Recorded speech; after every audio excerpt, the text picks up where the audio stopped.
This is Pet Life Radio. Let's talk pets.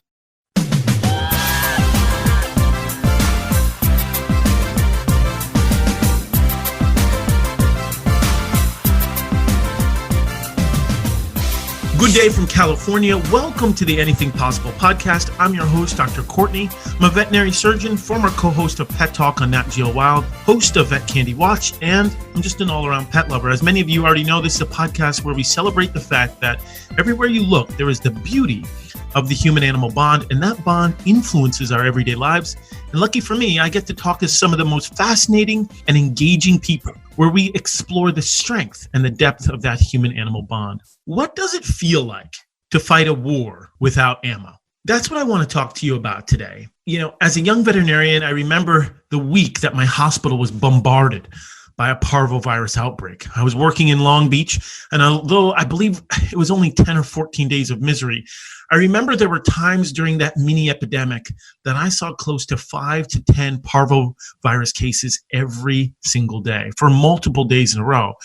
And as I'm sure many of you are aware, parvovirus in dogs is a cruel disease that mainly attacks rapidly dividing cells in the intestine. This virus causes severe vomiting, diarrhea, extreme dehydration, and sadly, many do die. And in a particular twist of cruelty, it goes after the most vulnerable, puppies and the unvaccinated. To treat a puppy in the throes of this virus, they usually require intensive hospitalization, medications, and an all-hands-on-deck approach to their nursing care. But because of the acute influx of cases, we just didn't have enough fluid pumps, kennels in the isolation ward, or even the person power to deal with all of these sick puppies. But we got through it. Many puppies survived, and unfortunately some didn't. But in the end, we won many more battles than we lost. That experience was traumatic, but it was informative. It reinforced the importance that you need the proper tools to do the job, and this is particularly important in the healthcare setting. The need for proper tools is even more acute when it comes to the fight against infectious disease. And that's what many human healthcare and some veterinary healthcare workers are facing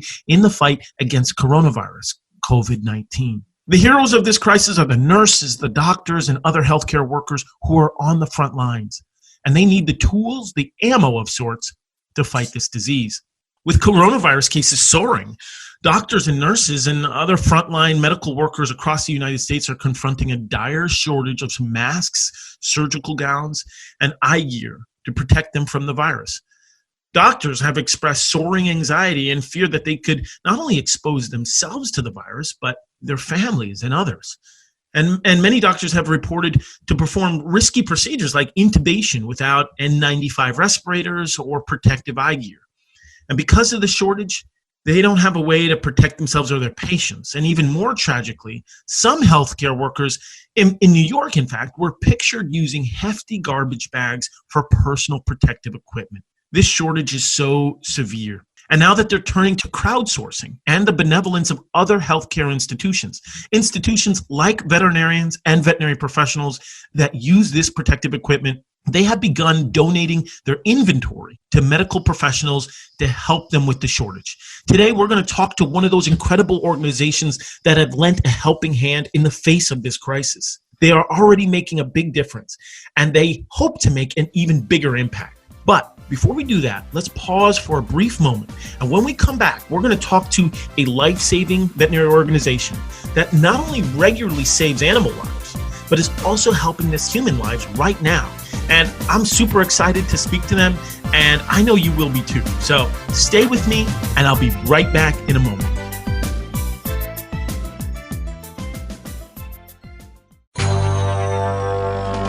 It's DesignerPetSweaters.com. Hand-knitted designer sweaters for your precious pup or cool cat. Beautiful couture patterns for your pets, including custom-knitted formal wear, casual wear, yachting, and even sports-themed. Many designer pet sweaters include feathered tammy hats, top hats, and a lot of sparkle. Each sweater includes leg loops, front paw sleeves, and leash opening. Visit DesignerPetSweaters.com to order your four-legged fashions today. Large or small, we fit them all. DesignerPetSweaters.com.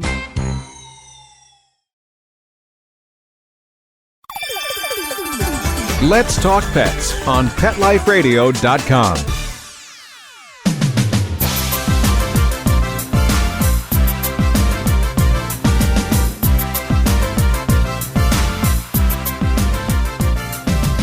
Okay, we're back. We're about to talk to an exciting guest, particularly in the veterinary healthcare industry, who's doing really philanthropic and benevolent work. But before we get to our exciting guest, I want to be sure to let everyone out there know how to get in contact with me. If you have any questions, thoughts, or topic discussions, you can reach me at Dr. Courtney DVM on Twitter, Instagram, and of course, right here on Pet Life Radio.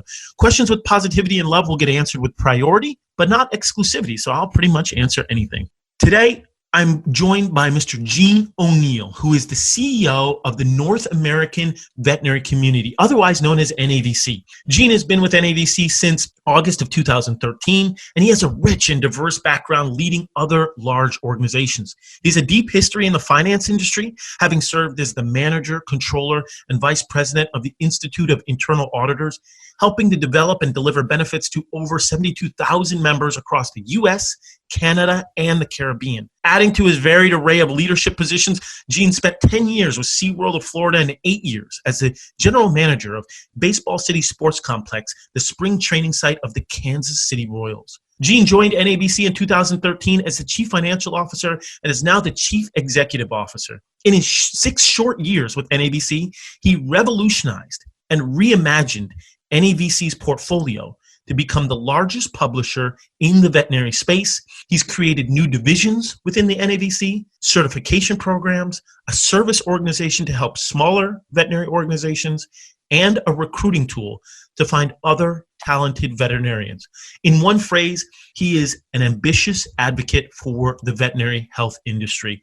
So I just want to welcome Gene O'Neill to the podcast. Thank you, Mr. O'Neill. I really appreciate you joining me. Oh, thank you, Courtney, for having me. It's a real pleasure to be here. Excellent. And we did talk offline a little bit. So you did give me permission to call you Gene, so I don't want people to think I'm being rude, but it's awesome to have you, man. Listen, we always do something here on Anything Possible. We call it Set the Scene, where we just where you set the scene of how you basically grew up, where you grew up, and if at any point throughout your upbringing you developed an interest or loved animals in any way. Sure. So I grew up in the great state of New Jersey, born and bred there, and moved to Florida sometime in the mid-'80s, but went to school, worked in Manhattan, did the whole job thing there. You know, as a kid in Jersey, it was, pets weren't as extensive as they are nowadays. You know, a pet was something you found on the street, stray dog, stray cat. So I've had my fair share of stray dogs throughout my childhood. But that continued as we moved to Florida. My background is, like you said, it's in finance, but it's more of a diverse finance than just the debits and credits type of accountant. I held more managerial positions that really allowed me to broaden my skills to be able to be in a position where I'm in now. You know, I always say that when I hear somebody call me a bean counter, I've been in positions where it wasn't just counting beans. I had to know where the beans were grown.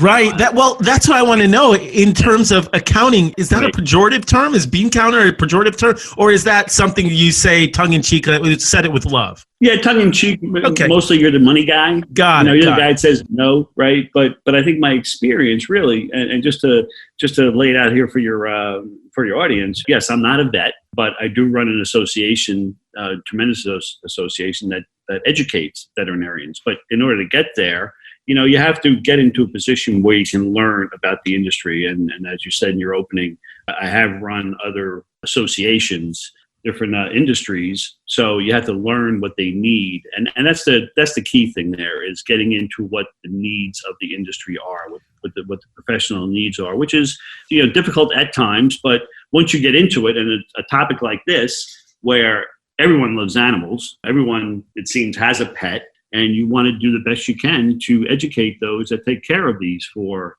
everyone. But so my background has led me to that point where I can at least feel comfortable at the helm of an association like this, where I can learn all of different facets of the organization when you get into the education streams and the platforms and the marketing and the advertising. All that stuff comes together to give this great product that we have. Go to our website anytime. You can see what we do at NAVC.com, and you can see all of the really diverse programs that we have in our portfolio. So, not a vet, accountant by trade, but I guess somewhere in the middle there, always an animal lover, and want to make sure that we at NAVC do the best that we can to take care and make sure that animals are kept safe and healthy. Listen, this is a first for Anything Possible, is not having somebody who's intimately related to the clinical environment, or basically a veterinarian, a veterinary nurse, scientist, and this is something that I really want to celebrate and talk about, because none of this happens for free. None of this happens for free. We have these incredible continuing education seminars, these huge conferences, and particularly something that you are doing as a philanthropic effort. All of this addresses need. And because you have such a strong background in need and understanding need, immediately on the forefront of everybody's mind is the need for personal protective equipment and surgical masks. And because there's those PPEs are influenced by international regulations, public health departments, state and federal regulations, it tends to bottleneck. And therefore, in crisis like what we're experiencing right now, people are turning towards organizations like yourselves. Talk to me about how your background in understanding need and understanding supply and demand has helped you contribute to this crisis. Sure. So going back to my most recent history in my profession, it's always been in the customer service industry, in the hospitality industry. And there you're always trying to exceed expectations, not just meet expectations. And so you're always reaching out to your customer, the attendee, the registrant, to ask them what do they want. And it's not so matter just answering the question what they want, but sometimes telling them what they want as well. Sometimes persuading them that here's what we think that you really need in your industry, in your profession, in your daily life.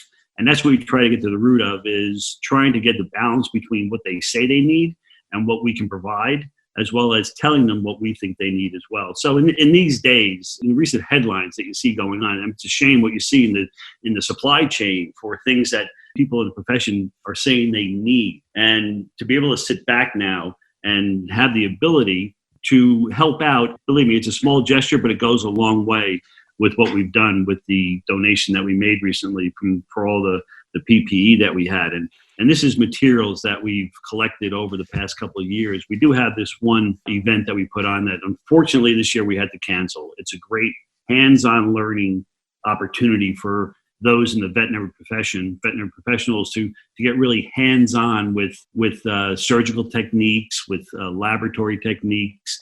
And we bring them down here to Florida to teach them all that. Well, this equipment that they would use during these hands-on workshops, we thought would be better put to use at this time rather than waiting until next year to use them at our next event. Obviously, the bigger need is right now.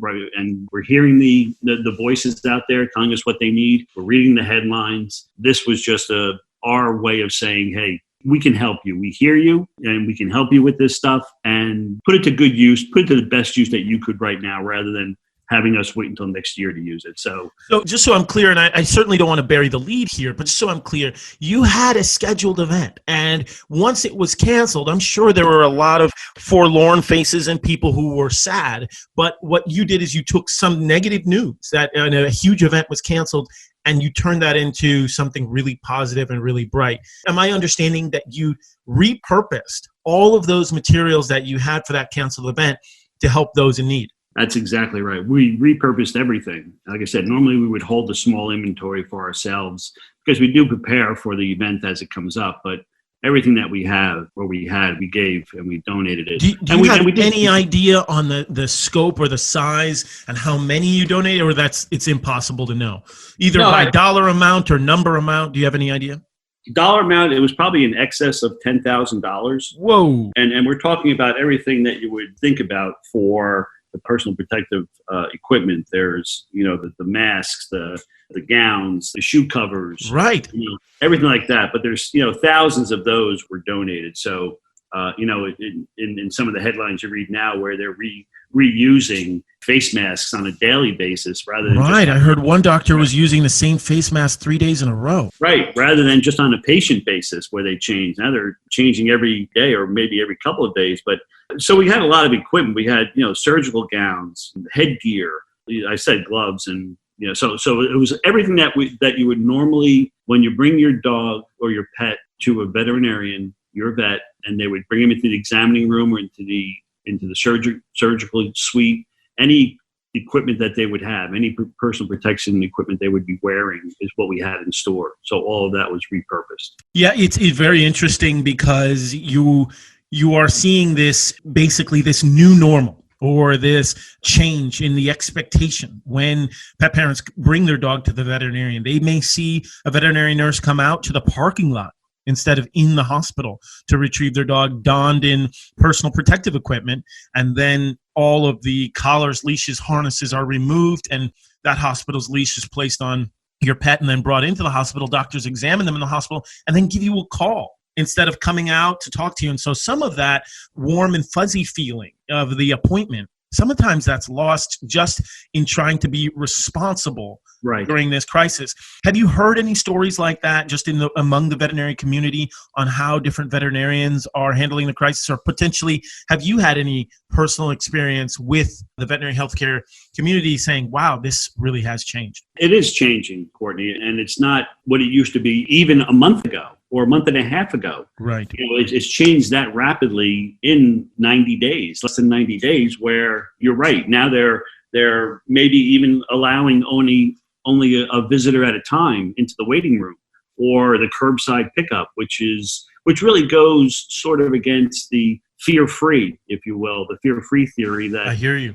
Trying to make every visit to the hospital or the clinic a more compassionate one for the pet, a more calming one for the pet.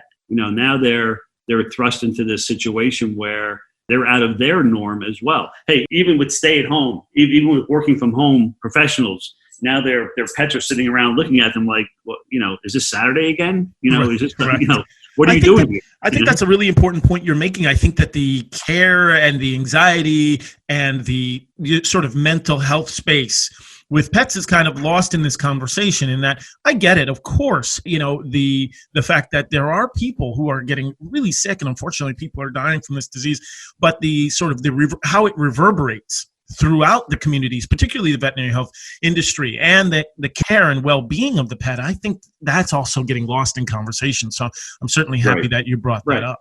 And there are some good news stories coming out of it as well. I've read some articles about some of the hot spots like New York and LA where they don't have any pets in shelters, and people so the adoption rates have gone up because of the work from home and the self quarantine. They're all going to get their own pet now. So there are some good news stories coming out of this as well. No doubt. And we know that when we hear the term emotional support animal during a crisis like this, or when you are isolated or quarantined, pretty much every animal is an emotional support animal. I mean, if you are at all sort of older, or let's say you're middle-aged or even young, and your life is spent, in isolation because you're at home trying to be responsible in this crisis, and your pet becomes really, really close to you.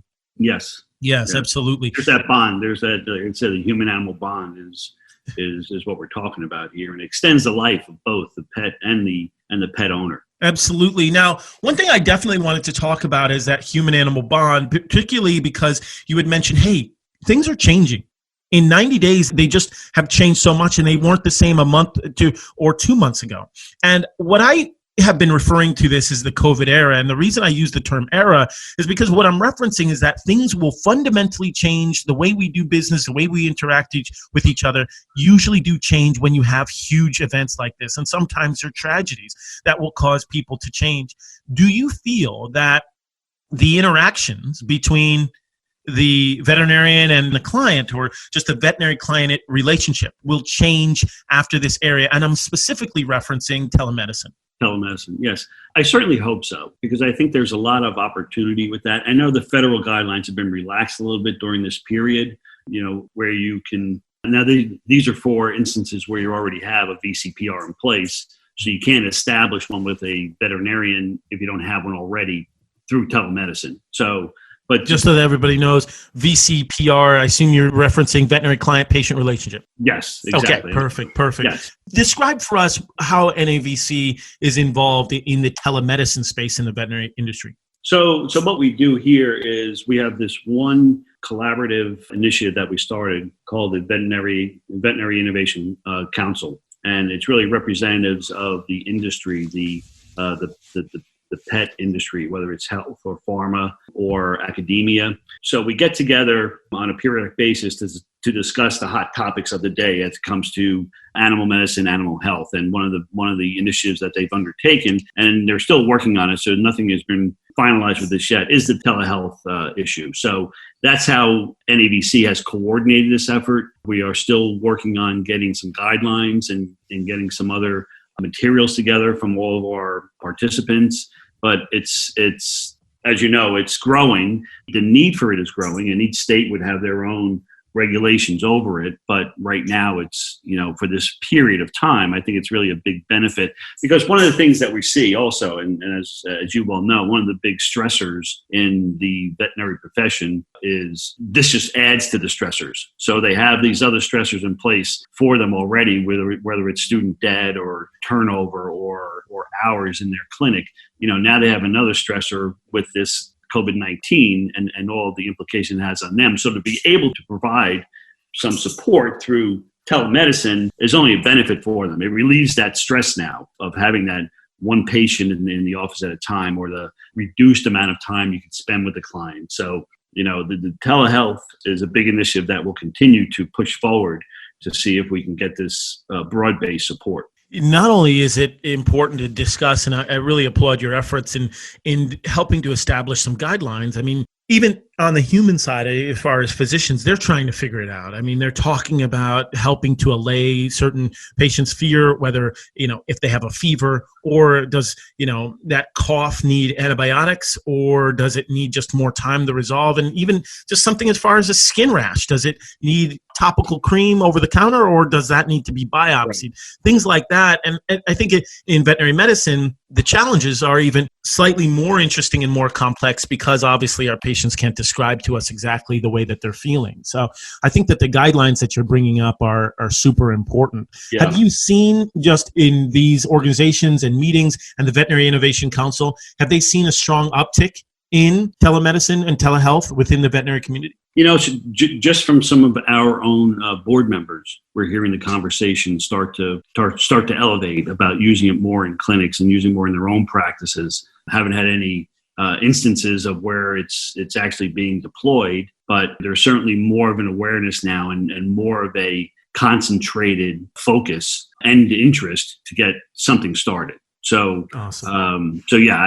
It's 2020, and to have some sort of technique or procedure you can do, and you can't do it all. I mean, obviously there's times when you need to be hands-on an animal that you can't do it all, but that should be written in the guidelines. That should be under the veterinarian's own discretion. What is, what they can do through telehealth and what they can't do. Well, this sounds like the future of medicine.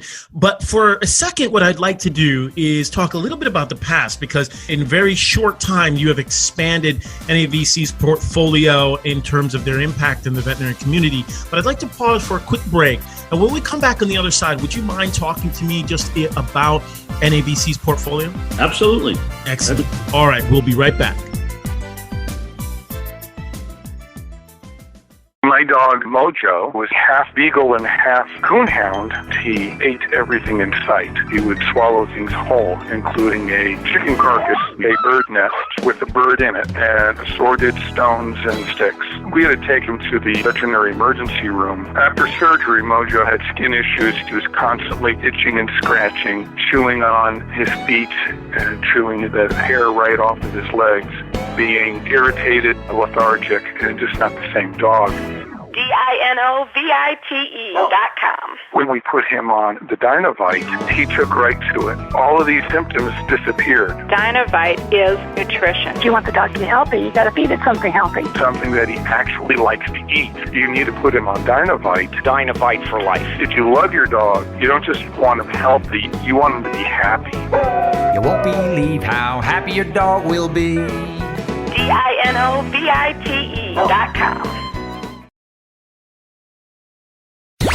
Let's talk pets. Let's talk pets On Pet Life Radio. Pet Life PetLifeRadio.com.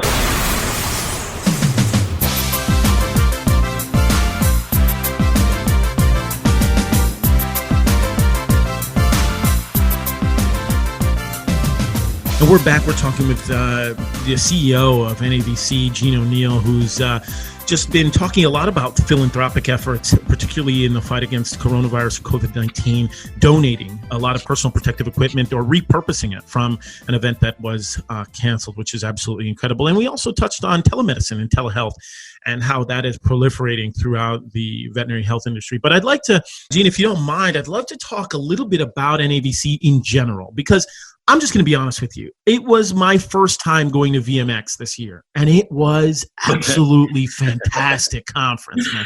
I was blown away. I was absolutely blown away. And I know that there's some veterinarians thinking, really? It was your first time? How come you haven't been before?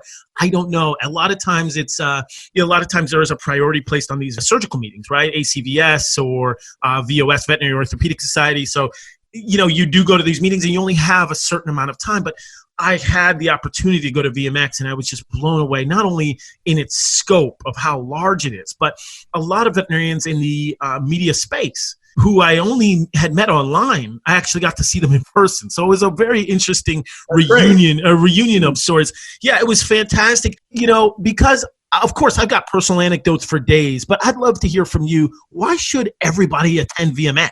Well, I can talk for hours about why they should, but let me just give you the highlights. So VMX is the gem in our crown. It's the program in our portfolio that really NAVC was built on.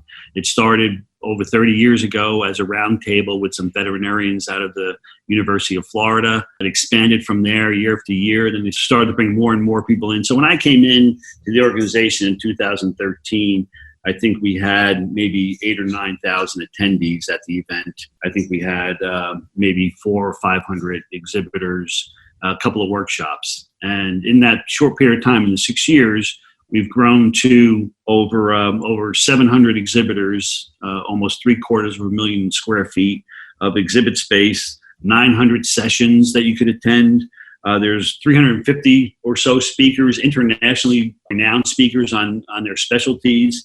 More than 1,200 hours of CE is available for all the attendees to get. So this event is the event. And if you ask anyone in the industry, they will say that if you were going to attend any event, VMX is the event to attend. Because not only is it just about the attendees, but there's so much collaboration between the industry as well. They're all there representing their own companies, and they're talking about new products, new techniques that are coming out. We have different areas on our exhibit floor for the innovative products that are being launched. So it really gives the attendees the sense that, yes, I'm coming here for CE, but this is more of an experience where I can network with my peers to understand what they're going through, understand what the industry is seeing based on their reports. So this event is the one event that if you were going to get any CE in person, and we are not the only CE company out there, but we do have the largest CE educational program in the world. And this is it. Who wouldn't want to be in Orlando in January anyway? Absolutely. When I lived in Orlando, Maitland to be exact, they said, you will discover why Florida is so great once you live through one winter in Orlando, Maitland. And I said, oh, okay, what's it like? And literally every day is perfect. So I get what you mean. The winters are absolutely incredible. And you're right as far as the sea is concerned. You basically need a pedometer just because you're going to be getting in a lot of walking and exercise going to all these events. But if you're more of a sedentary person, let's say you're not interested in walking as much, there's Vetfolio. Talk to me a little bit about Vetfolio because, we're all super busy. And in between lunch breaks, we kind of want, or in between lunch breaks or after a busy day, we want to be able to sit down, relax, and get some CE. Vetfolio as an online CE platform, have you seen a strong interest in that?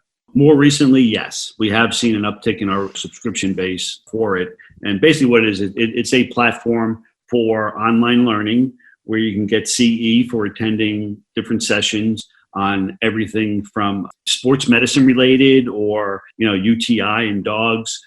Every species is covered, from exotics to small animals, large animals, animals in the food chain. So it covers a vast array of topics and just about every species when it comes to animals. And it's refreshed almost on a weekly, if not daily basis with new content. Really? New content daily? Always searching for new content that's out there, whether it's sponsored content or content that we load up there from our events, or even some of our international partners have events. So we have some partners that we have in South America that we upload some of their content, and it's in Spanish content. So we're trying to get as much as we can in one place for everyone to get what they need, and especially at a time like this. And we recognize the need for CE, and we know that some of the states have relaxed their requirements, have relaxed their renewal dates, which is a great thing, because the last thing that anyone in the veterinary profession wants to do right now is worry about hitting deadlines for meeting their CE. So once that was relaxed,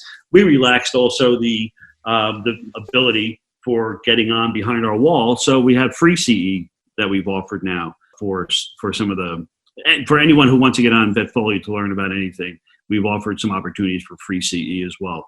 Knowing what the vets are going through, what the technicians are going through during this period, we don't want them to be stressed about something else. So here's a place they can go to get, CE that they need. That's fantastic.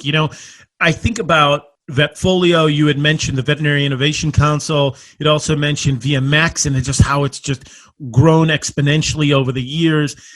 As far as NAVC being so massive, is bigger always better? What are some of the major challenges that NAVC has going forward with all of these different platforms? Yes. Is it a challenge? Absolutely. So when I first started, we had our conference. We called it the conference at the time, and we had the Institute. We had 2 events, and that was pretty much all we had in our portfolio. And right now we have 3 in-person events. We've had an e-commerce event that's in person. We have our Institute and VMX, of course. We've also grown our publication division. We purchased our first magazine back in 2015, which was Today's Veterinary Practice. And since then... Yes, I've seen that. It's in every break room in the country. Right? Yes. Right. So we purchased that back in 2015, and right now we're up to 6 publications. Wow. Some are published every other month, some are every quarter. We also started some other programs that are ancillary to what we do to help out the profession, like Retriever. Retrievers, it's almost like a job board that matches skill sets with job openings around the country. So interesting. As and listen, my heart goes out to all these new graduates, who are coming out of school in the midst of this crisis. But for those, once this calms down and once you can get back to more normalcy, tell me again, what's the name of that recruiting tool that you can put good people with good jobs? What's the name of that?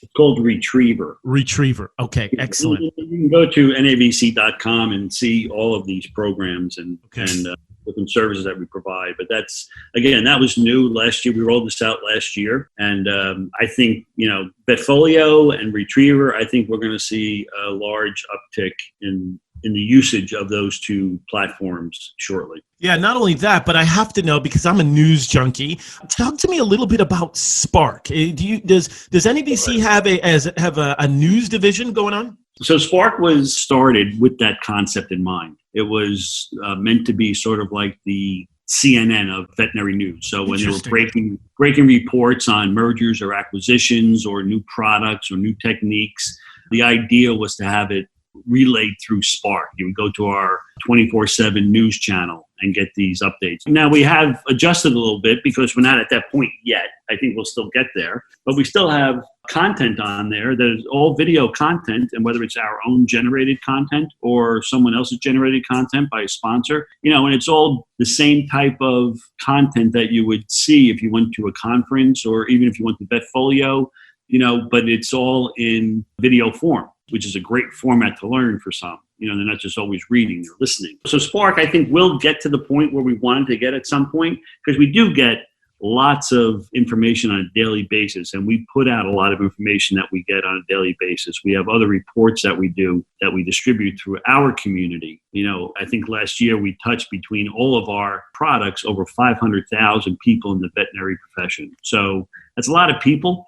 Between our conferences and our publications and our website and Vetfolio, to be able to say that you had 500,000 people touching on those things is pretty impressive. I'd say that is insanely impressive, but it's needed. And it sounds like, just listening to you, like I said, you are an ambitious advocate for the veterinary healthcare industry, and you just want to continue to do more. And I anticipate that you'll continue to grow despite the changing climate. that's happening right now. And despite going forward, I can see that your goals are to continue to expand NAVC's reach. And I think that that's absolutely fantastic and beautiful. Thank you so much for just describing to me a little. Listen, we could talk even for longer, regarding the NAVC, but I really want to be honest with you. There's so much that we could cover because you guys are so large. Is there anything that you want just young veterinarians to know about the NAVC in general, who are coming out of school or who are wondering, hey, should I check out, NAVC.com? What could they offer me? Is there any message that you have to them? Absolutely, because we do cherish the students as they're coming out of school, because we know how much of a struggle it is for them to get started and all of the stressors that they have getting into the profession. So first of all, yes, check out NAVC.com for what we have. Second thing that we've done and will continue to do is students are free at VMX. So that takes a burden off their shoulders to worry about. Students are free at VMX. I think everybody just perked up when you said the word free. So we'd love to have them. We'd love to have them participate and contribute. That will be continuing. But just let them know that we have a wealth of information for them as they continue on through their career. And no matter what it is, no matter what specialty it is, generalist, we have different platforms for learning for them, and we're there as a great resource for them. The one thing I will say, Courtney, if you just give me one more second here about when you said walking around our exhibit hall, you need a pedometer. We started this new program this year called VMX Virtual, which allows those who either can't get to the exhibit hall or each exhibitor during the conference or can't get to the conference at all. They will be allowed to visit all the exhibitors virtually. So we're setting up a virtual exhibit hall for them to visit their favorite vendor or, to order supplies or just ask questions about their products. So that's something that we rolled out this year as well. So you won't be walking as much if you take advantage of VMX Virtual. Oh, that's nice addition there. That is really cool. I will say, for me, it's kind of exhilarating to see just how the expansive nature of all the CE programs and meet friends and colleagues along the way just by happenstance. So there is that exhilarating feeling. But if you can't be there, then the VMX Virtual is such a welcome addition to those who can't have that experience. So wonderful, wonderful job. Gene, wow. Covered a lot of ground, man. And I just want to thank you for the excellent work you're doing, and particularly your philanthropic efforts in the midst of this crisis. But also, even like we said, once this is calmed down, just NAVC in general, thanks so much for providing veterinary professionals with outstanding CE and the extensive nature of the platforms. Absolutely. It's our pleasure. Excellent. And thanks for joining me. Listen, folks, that was incredible conversation. Gene, I just want to thank you again for joining the podcast. I hope that you could come back for round 2 if you're interested. I'm interested. Let's do it. All right. Fantastic. Excellent. Thanks, Gene. Thanks to Gene. And everybody listening, when it comes to crisis management, I think it takes an all-hands-on-deck approach. And just it's nice to know that the veterinary industry and veterinary health professionals are extending a helping hand to the human medical profession, because we're all in this together as a One Health approach, helping to keep pets healthy, keep people happy and healthy. And if we can do that together, then it really underscores just the fact that we are just one planetary tribe, just trying to stay healthy. And NAVC certainly understands that.